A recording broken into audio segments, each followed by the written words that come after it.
누가복음 12장 54절로 59절까지입니다.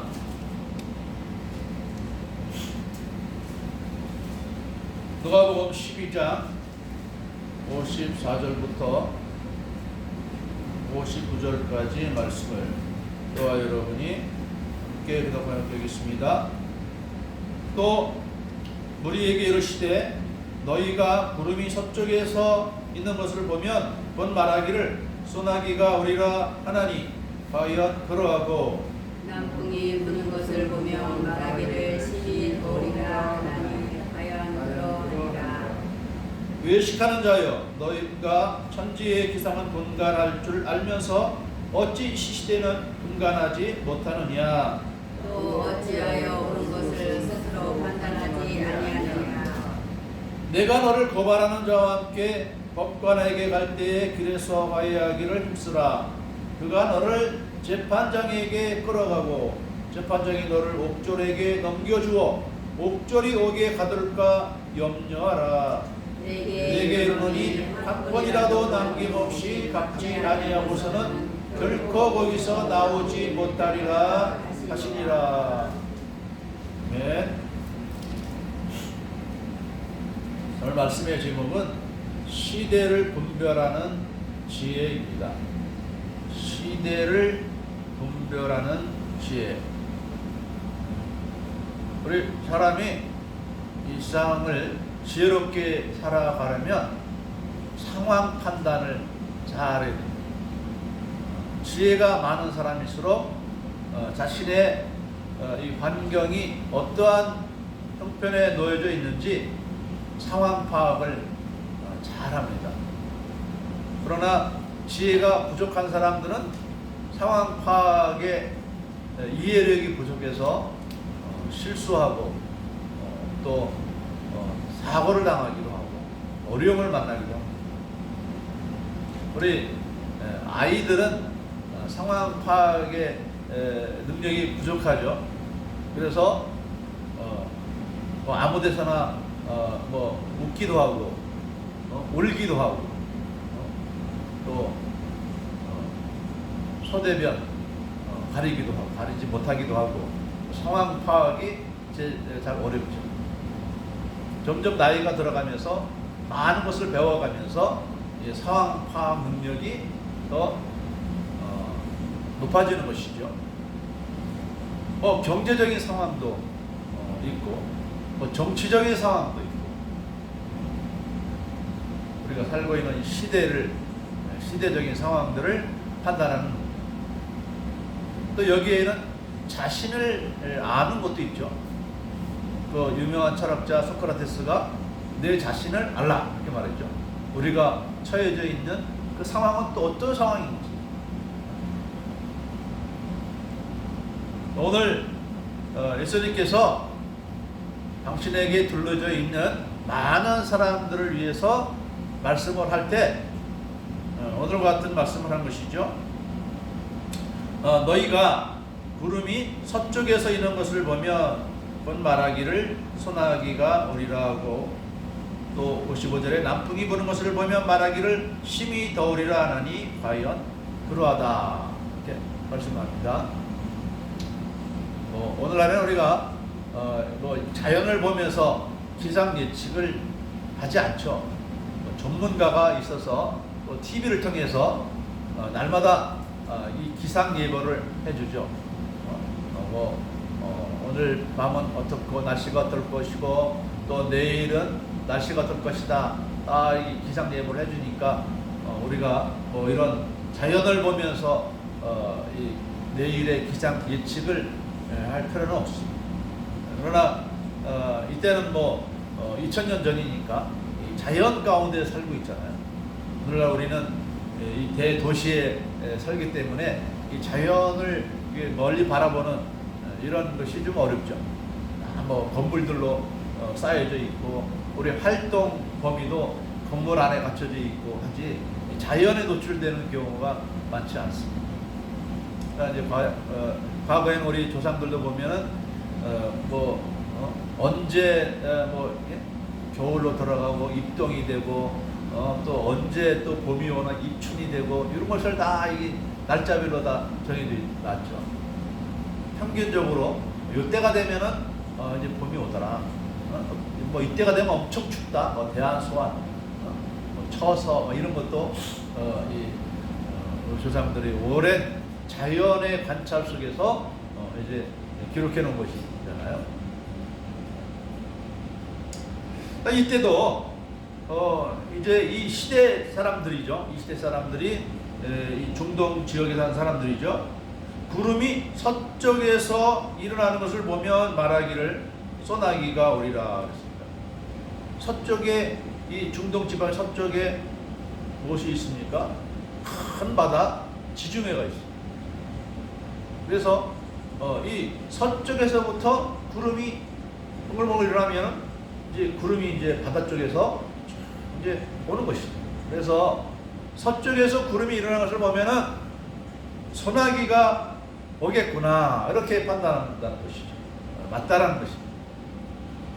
그리고 또 남풍이 부는 것을 보면 말하기를 심히 더우리라 하나니 그랬어요. 남풍.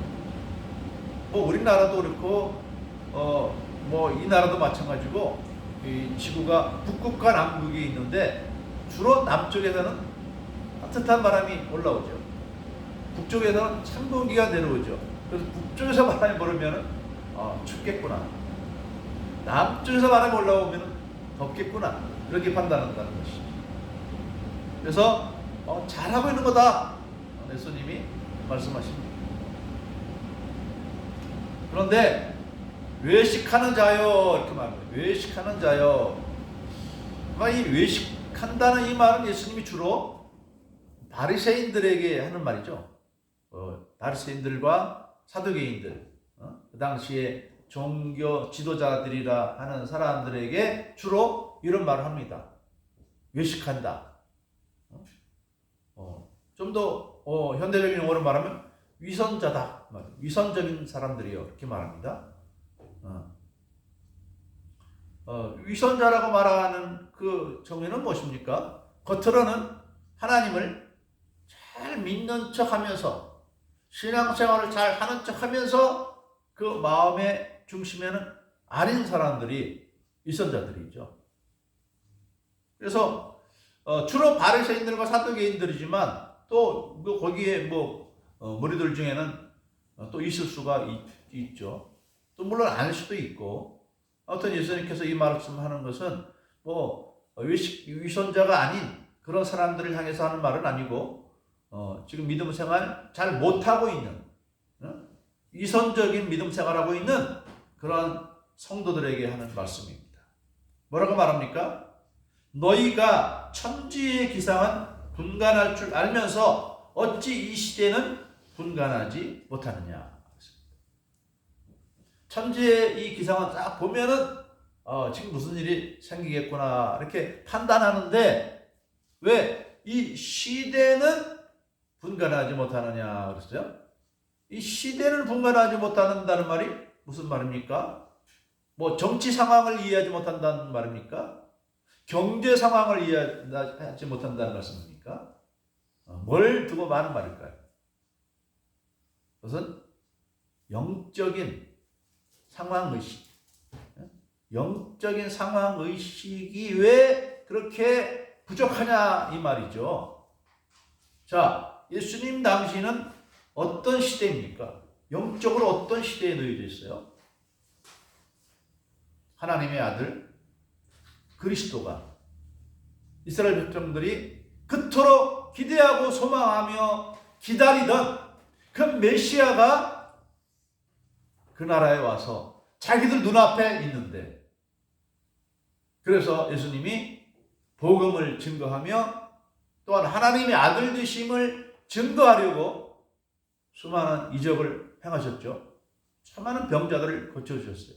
가는 곳마다 우리 오늘날 신의 은사가 있다 하는 그런 분들이 가끔 있죠. 신의 은사가 있어서 안수에 기도하면은 낫는다. 그런데 그 신의 은사자들이 평균적으로 얼마나 돼야 신의 은사가 있다고 말하는가? 10분의 1만 10번 안수했는데 그 10번 중에서 한 번만 나아도 신임 은사가 있다 이렇게 말해요. 100번을 기도해도 100번을 기도해도 전혀 응답이 없다 그러면 이제 은사가 없다 그러지만 10분의 1만 나도 은사가 있다 이렇게 말해요. 근데 예수님은 몇 프로의 확률이 있습니까? 예수님은 100% 확률이에요. 100%. 말씀하는 바로 나요. 그런 예수님이 자기들 눈앞에서 많은 사람들의 병을 고쳐주고 죽은 사람도 살려내고 오병이어의 이적도 일으키고 또한 무엇입니까?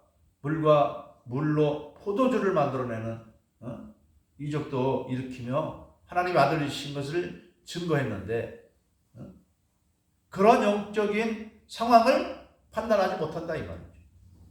또 자신이 위선자로서 이제 그리스도 앞에서 책망을 받고 있는데도 자기의 그러한 영적인 열악한 상황을 깨닫지 못하는 거예요. 그러니 뭡니까? 위선자죠. 성경을 많이 알고 있어요. 여러분, 성경을 많이 알고 있다고 해서 그래서 우리 어떤 목사님이 설교만 하면 말씀만 읽어도 대충 무슨 설교가 나오겠구나 이렇게 예측까지 할 정도로 우리가 설교를 많이 듣고 또 하나님 말씀을 잘 읽고 알고 있다고 해서 영적인 상황 판단 능력이 있는가? 그건 아니죠. 그렇지 않습니다. 좀 더 이 말씀을 또 진행하고 또 말씀 이어가겠습니다. 이 말씀을 하신 다음에 또 말씀합니다. 58절에 내가 너를 고발하는 자와 함께 법관에게 갈 때에 길에서 화해하기를 쓰라 그랬어요. 이게 무슨 말이냐면 어떤 사람이 실수인지 고의인지 모르지만 또 죄를 범했어. 죄를 범했으면은 그 피해자가 있을 거 아닙니까? 자기가 가해자 같다 이 말입니다. 가해자가 되고 상대방이 피해자가 됐어요. 그래서 피해자가 자신을 법정에 고발을 했어요. 고소를 했어요. 그러면은 이 가해자는 어떤 일을 해야 되느냐? 그 법정에 가기 전에 내가 피해를 준 사람에게 가능한 최선을 다해서 그 법정에서 높은 형량이 나오지 않도록 미리 조처를 해야죠. 보상을 하든지 사과를 하고 심도 있는 사과를 하고 또 할 수 있는 보상도 하고 이러면은 그 피해자의 마음이 이제 누그러져서 어떨 때는 또 이 사람 고소를 취소할 수도 있죠. 취소할 수도 있죠. 또는 법정에서 형이 이루어져도 가볍게 형량이 작게 그렇게 할 수 있잖아요. 오늘날도 마찬가지죠. 오늘날에도 가해자가 피해자에게 최선을 다해서 사과하고 용서를 빌고 또 보상을 할 때에 그 피해자가 위로를 받고 작은 형량으로도 만족하거나 또 그렇게 피해가 과히 크지 않을 때는 그냥 고소를 취하고 용서도 할 수 있게 되는 것입니다. 이것도 하나는 상황 판단 능력이죠. 내가 이렇게 고소 고발을 당한 상태에서 어떻게 이 상황에 대처하는 것이 지혜로운 거야. 그것을 말하는 것이죠. 이걸 특별히 영적으로 이 시대로 옮긴다면은 예수님이 지금 그들 앞에 오신 이유가 무엇입니까? 그들 앞에 서신 이유가 무엇입니까? 그들의 죄를 사하시고 구원하여 주시려는 것이죠. 그래서 예수님이 이 세상에 오셔서 외친 전도의 표어가 무엇입니까? 회개하라, 천국이 가까웠다라는 것이에요. 그래서 주님 앞에 회개하면 그 죄를 다 용서해 주시는 것이죠. 자, 세례 요한도 그렇게 전도했어요. 회개하라, 천국이 가까웠다 그랬습니다. 이때에 세례 요한이 회개하러 갈 때 누구 앞에 회개해야 됩니까? 세례 요한 앞에 회개하는 건 아니죠. 하나님 앞에 회개해야 되는 것이. 그런데 예수님은 하나님이시기 때문에 회개하라 천국에 가까웠다 할 때 우리 주님 앞에 내가 죄인입니다. 용서해 주십시오. 이렇게 구할 때에 예수님이 그들의 죄를 사하시고 구원해 주시는 것입니다. 그런데 이스라엘 영적 지도자들은 이 상황을 전혀 깨닫지 못하고 어린아이가 상황을 파악하지 못하고 만약에 여기도 3살짜리 아이가 있다, 5살짜리 아이가 있다, 상황 파악 안 되죠? 그럼 막 떠들고 돌아다닐 수도 있죠? 여기저기 돌아다닐 수도 있죠? 상황 판단이 안 되는 아이.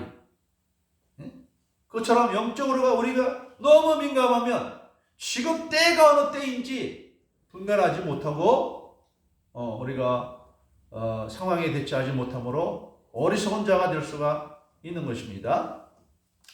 자, 우리는 이 말씀을 통해서 과연 우리는 이 영적인 시대적인 상황을 잘 깨닫고 있는가? 오늘 우리가 처해져 있는 영적 상황은 어떻습니까? 실제로는 우리가 국가적으로 볼 때에 우리 대한민국은 자유민주주의 시대에 속해져 있죠. 자유민주주의 국가에 들어가 있죠. 그래서 온 세계가 다 이 정치적인 상황마다 다 영적인 상황이 다 달라요. 우리 북한에는 어떻습니까? 같은 민족이지만 나라가 둘로 나뉘어서 통치자가 다르기 때문에, 통치 방식이 다르기 때문에 그들은 굶주리고 자유도 없고 혹독한 그런 고통의 삶을 살아가고 있습니다. 그러나 우리는 오늘날 이제 6.25 이후에 잠깐 힘들고 어려운 시대를 거쳐왔지만은 오늘날은 어떻습니까? 경제적으로 번영하고 좀 자유가 아주 보장되는 이런 가장 역사상 가장 행복한 시대를 살고 있습니다. 영적으로도 우리는 얼마나 좋은 시대를 살고 있습니까? 이 동네마다 교회가 세워져 있어서 또 우리 가족과 친척 중에 몇 사람 있고 예수 믿는 사람들이 있습니다. 교회 안 다니는 사람들 중에도 다 이야기다 보면 우리 가족 중에 우리 친척 중에 다 예수 믿는 사람 다 걸쳐져 있어요. 그래서 이제 우리 대한민국에서는 뭐 전도를 못 들어서 예수 안 믿는 사람들은 거의 없어. 자기 가족 중에 친족 중에 친구 중에 기독교에 다 있게 마련입니다. 그만큼 우리 한국 교회가 많이 부흥됐어요. 우리나라 인구의 약 20%가 기독교인입니다. 그렇기 때문에 5명 중에 1명꼴로 이 기독교인이기 때문에 사실 우리가 우리의 가족 전도, 우리 친족 전도만 해도 우리는 이 대한민국의 복음화를 완전히 이룰 수가 있습니다. 제가 어제 우리 그 지도 검색할 때에 우리 괴정동에 우리 기독교 교회가 몇이나 되는지 검색을 해봤더니 41개가 있대요. 이 괴정동에만 교회가 41개 교회가 있어요. 인구 한 3만 명 되나요? 한 3만 명? 4만 명? 얼마 되지 않습니다. 근데 40여 개 교회가 있어요. 천주교까지 하면 더하죠. 2단 교회까지 하면 더하죠. 2단은 뭐 교회라고 볼 수 없으니까 2단이 아닌 교회로 봤을 때 한 40개 정도의 교회가 있다 이 말입니다. 그래서 오늘날 우리는 참 은혜의 시대에 살고 있다. 은혜의 시대에 살고 있다. 그래서 고린도후서 6장 1절에서 보면 바울 사도가 이렇게 말했죠. 보라 지금은 은혜 받을 만한 때요. 보라 지금은 구원의 날이로다. 왜 이런 말씀을 했습니까? 바울 사도와 그 제자가 이 고린도 지역에 가서 열심히 복음을 전했다 이 말이에요. 교회를 세우고 그 교회 성도들이 이제 복음을 전할 수 있는 그런 상황이 이루어졌기 때문에 보라 지금은 은혜 받을 만한 때요 보라 지금은 구원의 날이로다 그랬습니다. 이렇게 선포했지만 오늘 우리처럼 예수 믿는 사람들이 많은 그런 환경은 아니었어요. 그럼에도 불구하고 지금은 은혜 받을 만한 때요 지금은 구원의 날이라고 이렇게 말씀하고 있습니다. 대한민국 사람보다도 이렇게 복음에 활짝 열려서 어디를 가든지 이 복음의 열매를 먹을 수 있는 그런 시대적 상황을 살아가고 있습니다. 북한에 가면 예수 믿을 수 있을까요? 교회가 있나요? 교회 자체가 없어요. 일본에도 기독교가 활성화되지 못해서 예수 믿는 사람들이 적어서 교회를 찾으려면 쉽지 않아요. 어디에 교회 있지 물어야 겨우 찾을 수 있는 것이 교회입니다. 이슬람교 나라에서 교회 찾기란 더 어렵겠죠. 또 우리 티베트라든가 이런 부탄이라든가 이런 나라 쪽에는 또 미신이 아주 많고 인도도 마찬가지죠. 인도 쪽이나 동남아 쪽은 다 이 미신 쪽으로 다 나가고 있죠.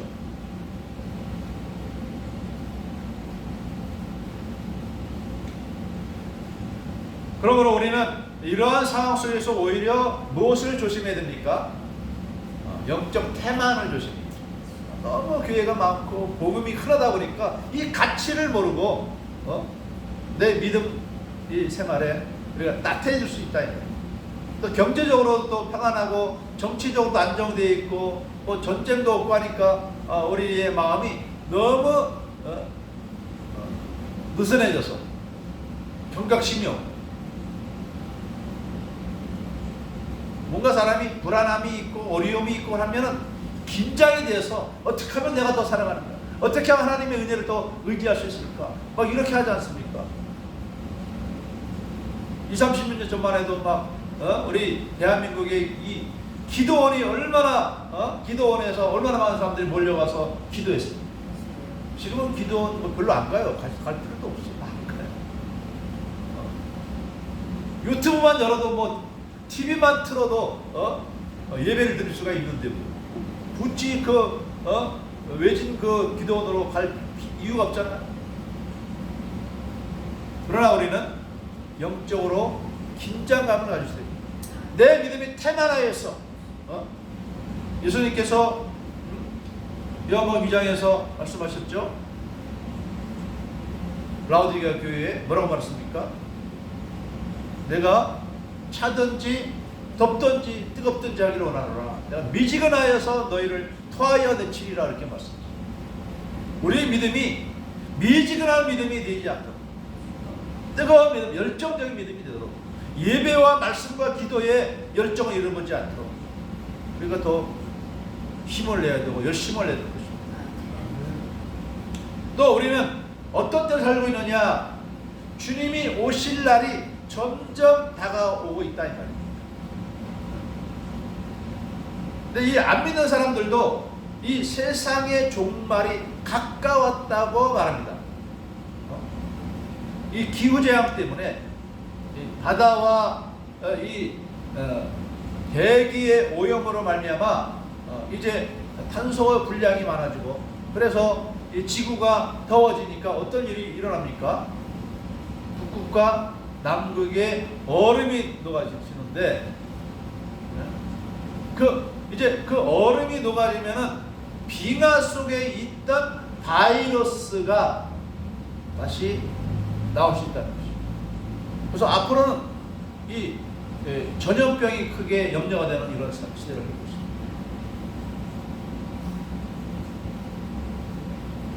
있습니다. 우리 요한계시록을 보면은 7 인을 떼는 그 모습이 나오는데, 6째 인을 떼면은 예수님이 오셔서 세상을 심판하는 모습이 나옵니다. 5번째 인을 뗄 때는 뭐냐? 이제 하늘의 해와 달과 별들이 빛을 잃고 이상해지는 그런 모습을 또 경험하면서 또 대대적인 핍박이 있는, 대대적인 핍박이 나는 핍박. 그리고 그 바로 전에 전 단계는 어떤 것이 있느냐? 검과 기근과 사망과 들짐승들의 재앙이 있다고 했어요. 그런데 여기서 말하는 이 전쟁, 전쟁이 지금 우크라이나와 또 뭐 이스라엘의 전쟁이 있죠.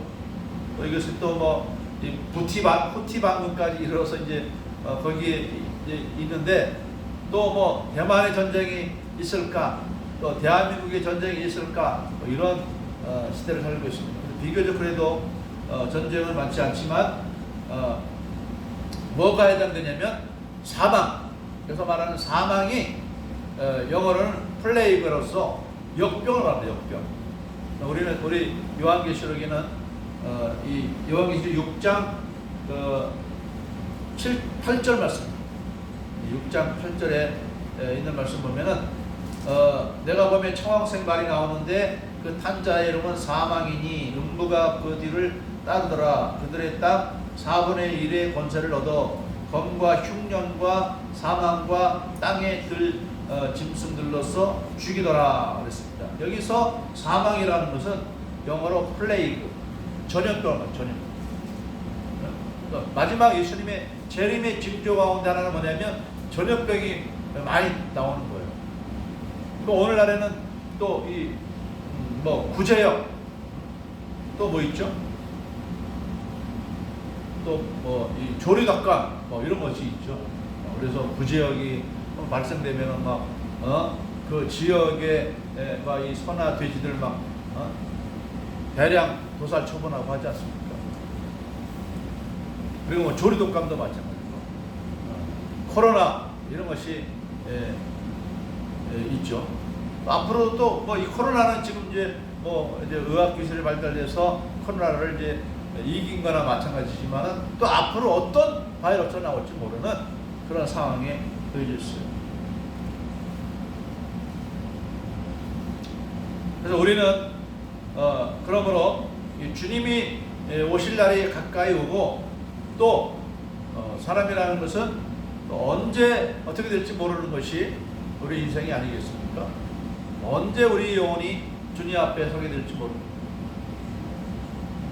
제가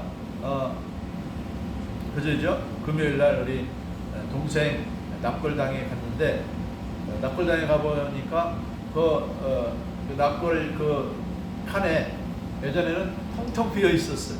텅텅 비어 있고 우리 동생 납골함이 있고 있었는데 그저께 가보니까 그 납골함이 많이 채워져 있어요. 많이 채워졌는데 못 보던 납골함이 보이는데 바로 옆에 뭐 사진 이렇게 놓잖아요. 납골함에다가 아주 젊은 아가씨의 사진이 있어요. 뭐 몇 년 태어나서 몇 년도 사망한 것이 이제 그 납골 그 병에 있는데 보니까 26세 생을 떠난 거예요. 처녀 아이가 26세 간 거예요. 그 사진이 딱 있는데, 야, 이렇게 일찍 갔냐. 또 30대에 간 사람도 있어요. 노대는 50대 후반에 이제 이르러서 갔지만, 자, 거기 가보면 참 사람이 많은 걸 생각하게 하는 것 같아요. 어떤 사람은 참 어려서 가는 경우도 있고, 젊어서 가는 경우도 있고, 우리가 주님 앞에 설 날은 언제일지 우리는 알 수 없는 그런 시대에 살고 있습니다. 우리가 신속히 해야 될 것이 무엇입니까? 우리의 믿음을 더 견고하고 아름답게 만들어야 될 상황인 것입니다. 우리의 믿음이 이 편안하고 안전한 이전보다도 마음껏 주님 섬길 수 있는 이런 좋은 환경 속에서 우리가 나태해지는 것이 아니라 오히려 이런 좋은 시대에 살고 있기 때문에 하나님께 더 감사하고 우리에게 어떤 핍박과 어려운 상황이 다가온다 할지라도 이것을 능히 이겨낼 수 있을 만한 믿음을 잘 준비해야 될 때라 이 말이에요. 그래서 오늘 우리 복음을 듣지 못한 이 세상 사람들, 우리 북한과 우리 이슬람권, 공산권, 미신권에 있는 사람들을 위해서도 우리가 중보의 기도를 해야 됩니다. 이 복음이 그들에게도 힘이 있게 증거하게 해달라고. 특별히 우리는 또 우리가 후원하는 분들을 위해서 열심히 기도를 해서 우리는 오늘날 편안한 상태에서 주님 잘 믿고 살고 있지만 열악한 상황에 있는 이들에게 복음을 증거하는 이들이 또 우리의 기도와 우리의 물질의 협력을 통해서 하나님의 복음이 더 힘있게 증거되기를 위해서, 이것이 바로 상황을 바로 판단하고 지혜롭게 대처하는 우리 성도들의 모습인 줄 압니다. 이러한 여러분 되시길 주님의 이름으로 축복합니다. 기도하겠습니다. 사랑의 하나님 아버지여, 우리에게 말씀을 주시고 또한 성령으로 지혜를 주셔서 하나님 아버지 우리가 처한 상황을, 영적인 상황을 파악할 수 있고 분별할 수 있게 해주셔서 감사를 드립니다. 지금은 은혜의 때요 구원의 날입니다. 하나님 아버지요, 그런데 아직도 우리 가족 중에, 우리의 또 친족 중에, 사랑하는 사람들 중에는 이 은혜의 때를 깨닫지 못하고 안타깝게 또 어둠 속에 살고 있는 이들이 많이 있습니다. 하나님 아버지 도와주시고, 하나님 우리가 그들을 빛이 될 수 있도록 도와주시옵소서. 하나님 아버지 복음의 빛이 또 해외로 또 믿지 않는 이 공산국가, 이슬람국가, 미신국가로 또 힘이 있게 이루어지게 하여 주시옵시고, 또 사회적으로 힘들고 열악한 상황 속에 살고 있는 이들에게도 이 복음의 빛이 더욱 밝게 비춰지는 역사가 우리들을 통해서 또 있게 하여 주시옵소서. 감사드리오며 예수님의 이름으로 기도드리옵나이다. 아멘.